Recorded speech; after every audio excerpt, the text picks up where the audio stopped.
Alright viewers, Lei Ho, Ni Hao, Xin Chao, Hola, Bonjour, Konnichiwa, Namaste. I can't read the 8 languages, can I? Oh, scrap it then. Always Hong Kong, it's difficult to find, you know, a free space where you could just talk about stuff without getting interrupted by traffic. It is what it is. And yes, behind me is a 2012 Mercedes-Benz CLS63 AMG.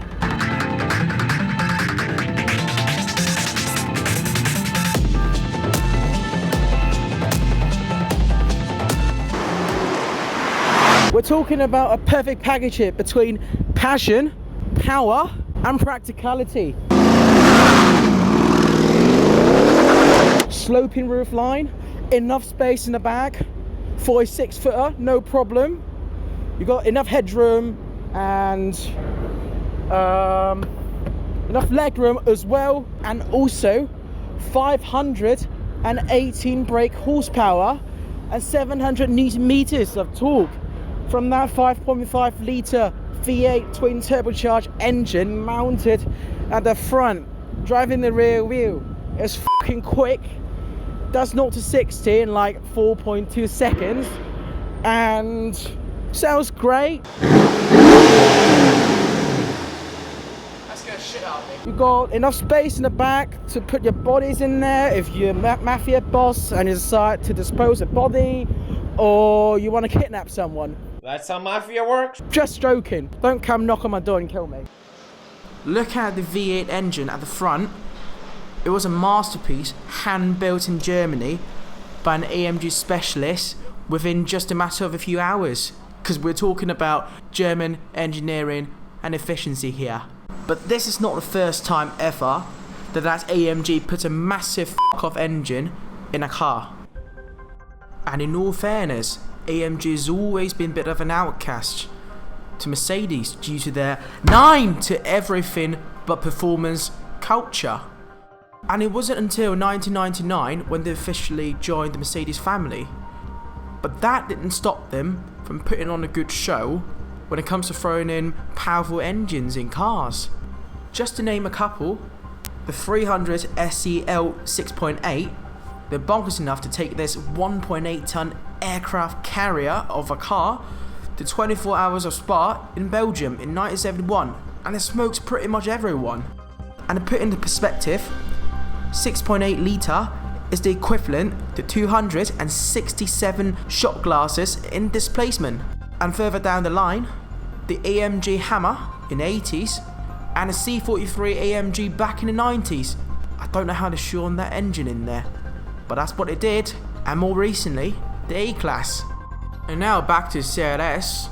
The first generation was introduced in 2004 because back then there wasn't a single model out there that has that coupe look with more than 4 seats or usable seats. And Mercedes has opened up this new segment in the market, and it was very popular, especially amongst the yuppies. What do you think? Whoa, very nice. Look at that. It's very cool, Bateman, but that's nothing. Look at this. That is really nice. And that's why the second gen, the W218, has a lot to live up to.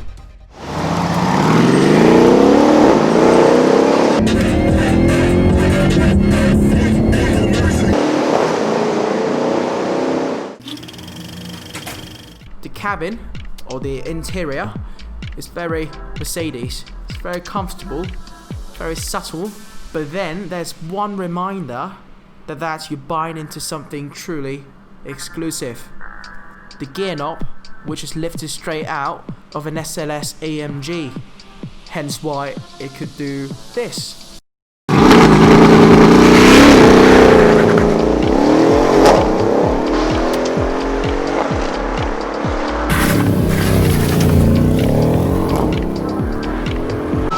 You see what I mean? My top performance right there. Rear wheel drive, front engine, that's the answer for ya.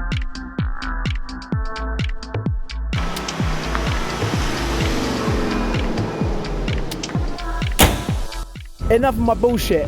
Let's get inside and let this beast meet his owner. And yes, you're now joining me back on the passenger seat of this CLS63 AMG.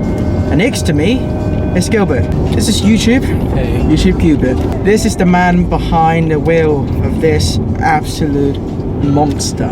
So, what's the reason why you picked this over the shooting brake version? I don't know, the shooting brake version, it kind of looks weird to me.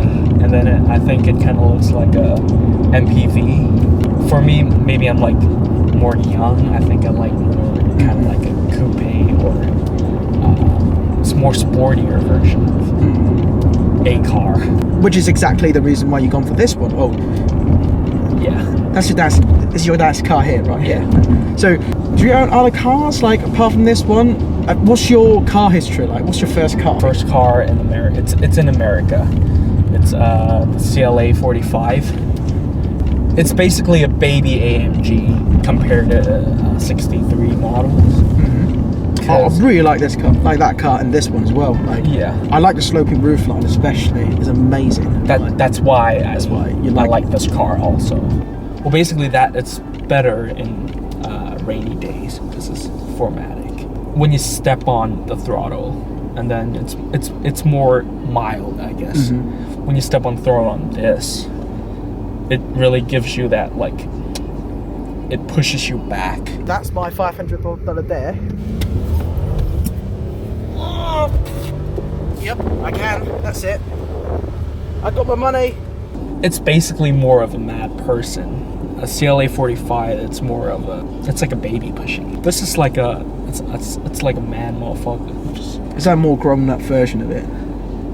Well, basically, yes. And it requires a lot more, Yeah. driving experience and, skills behind the wheel. That's because that thing is four-wheel drive, so you could just turn it around a corner a bit too quick. The diff's going to kick in, the ABS is going to kick in, everything's going to kick in, and you're not going to drift. It's going to save you from, like, crashing and a massive bill. But this, it's really tail happy. If it's raining, 100%. You step on the gas completely. This car could, like, just spin.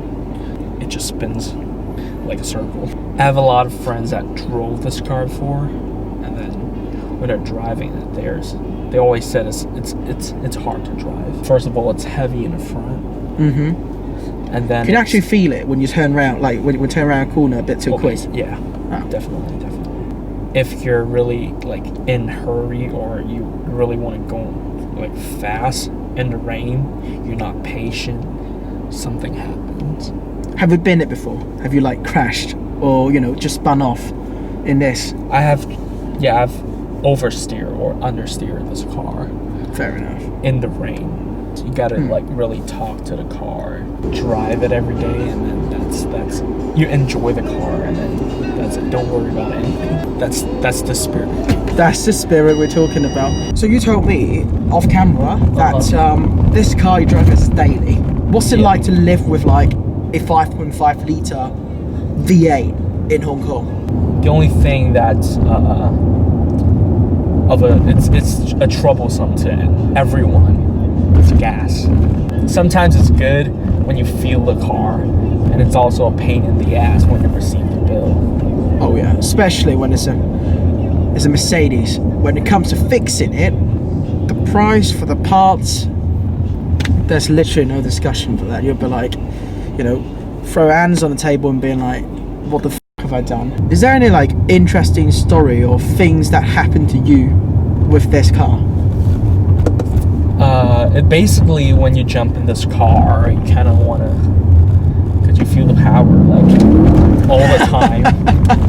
You basically want to race everyone on the road. Yeah. It's kind of a bad thing. It's yeah, stupid 100%. as fuck, but, well, you just want to do it sometimes. Like, each car you race is kind of like a new chapter to your car. Like, it's like when you cross the border, like someone stamped your passport. That's basically, I've raced this. So that's car. basically a body count. Sure. Yeah. Just joking. I don't endorse dangerous driving. We drive tastefully, but we drive fast and we drive safe. just so you know, before you lot out there just keep going crazy down the comment section being like, why is CS endorsing dangerous driving? I bloody don't, so don't accuse me on that. A lot of people say that like racing is a dangerous activity, but I don't see it that way. Maybe I'm not old enough, or I love to like drive on streets, like street racing on track. Okay. Do anything, then yeah, that's fine. On the streets, that's when if you make a bad mistake, you gotta live with the consequence. So now that's interesting, because if you think about it, if you've been it, you really have been it, you might have hit someone, so, and therefore you become a bit more aware, so you're less reckless compared to being on a track, because you know that you've got a buffer zone and all that safety measures. It means that, you know, you're basically spoiled by it. Normally we still go for it, but it's more of, you know, that you can get away with it, or are you gonna get in trouble with it? I gotta say this, that right there is a really nice car in front of us. That's an Alfa Romeo. Have you got any plans for this, like for this car in the future? Are you gonna do anything to it? Because you kept it largely stock right now. Yeah, white is it's a hard color. Like, it's hard to maintain. Oh, 100%. You have to wash your car like yeah, all the time. It gets dirty too easily. I probably want it like matte gray, like, or maybe matte black, and then I'm gonna add like a spoiler, like a carbon fiber spoiler, a front lip, and then the diffuser, and exhaust, a Capristo exhaust. So you're not gonna straight pipe it or something? Straight pipe, it's it makes it sound better. Yeah, 100%. But it doesn't shut up. No. When you want to be comfortable. Basically, you don't have enough torque when you're on low RPM. Fair enough. Yes. If you're an expert and you're watching this, let me know what you could have done to, you know, if you want to straight pipe it and also you want to maintain that wide range of torque available once you put your foot down. But I don't know. And also, a real problem with modding a car in Hong Kong is that you got strict laws right here. Like, you know, you could change the color, you could change a lot of things, but there are also many other things you can't do unless you want to, well, you have to re-register your car, which is like a pain in the ass. If I'm modifying my car, it doesn't mean it's not safe, you know? True. I mean, as long as you get it done professionally and properly, it doesn't really matter. Yeah. That's what I feel like. I think sometimes when you improve the brake system, like Hong Kong government really challenges you, like, hey, you modify your car, it's not safe. I mean, I just improved my brake system. I mean, that's for the safety. Yeah, what part is that not safe? Well, that's it for the video. Do you seriously think I'm gonna get kidnapped or something? Now, this boot right here is big, but it's messy, and I'm way too big for that. So, yeah, it's not happening. Anyways, if you like what you've seen, please subscribe and hit like. Subscribe!